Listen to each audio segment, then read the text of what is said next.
Hey guys, me again as what.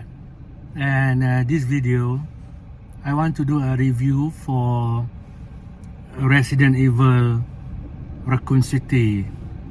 It's the newest Resident Evil movie, and as you know, if you read my previous reviews, I'm a big fan of the Resident Evil movies, the one that Mila Jovovich did for, like, I think she did 5 movies. I think if you 5 movies or more, it's hard to keep track, but I love her movies, her in Resident Evil movies. So yeah, and then she announced there is a final chapter, so they're rebooting the new Resident Evil with new cast, with new everything, and it's just been released. So I want to start off with what's the movie about in a very simple way, and then what's good and what's bad about it. So the summary of the movie is very simple. They are combining Resident Evil 1 and Resident Evil 2, combine it in one movie. So how they do it, like in Resident Evil 1, the game, it takes place in a mansion, and that's the premise of part 1, the first game. The second game, Resident Evil second game, starts in Raccoon City at the police station, and so they what they do is they combine both games into one movie. Okay, very simple. I mean, and then of course they have to fight the zombie outbreak, and they win the day. Very simple topic. Everybody know about Resident Evil, knows that. So I want to start with with what's good and what's bad about the movie. So what's good about the movie? Okay, the great thing about this movie that I feel I like it a lot, because it is very faithful to the game.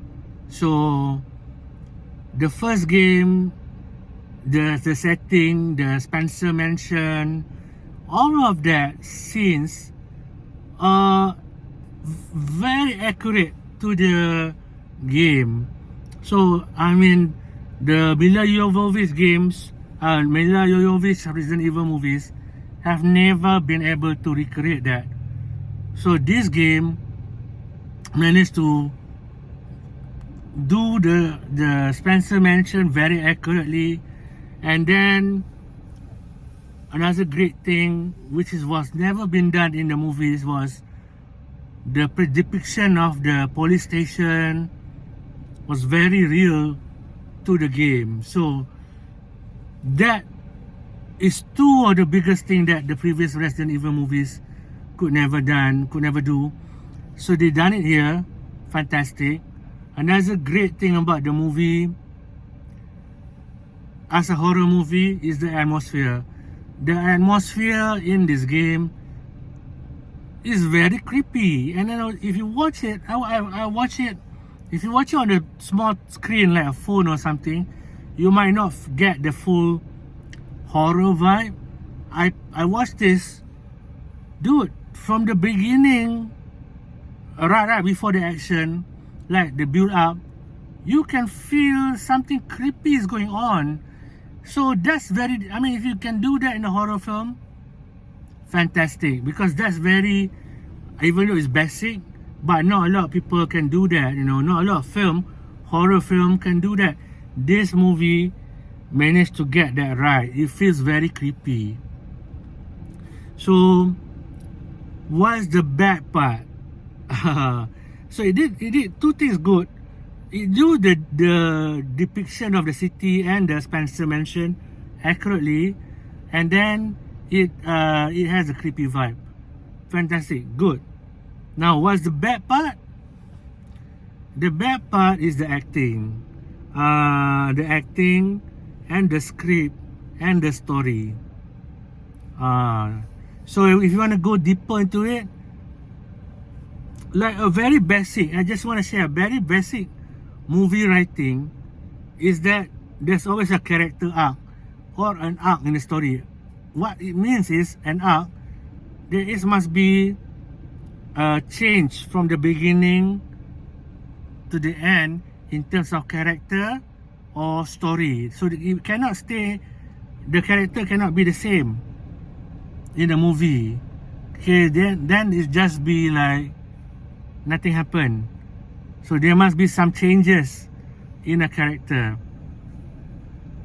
Now in this film, what is so weak, there is no character change. The lead character here, Claire Redfield, her character, immediately when you see her on screen, she's already panicked. The look in her face is already scared. It's already tension. And you are just watching this, you don't even know why is she so worried. I mean, because you know it's a zombie movie.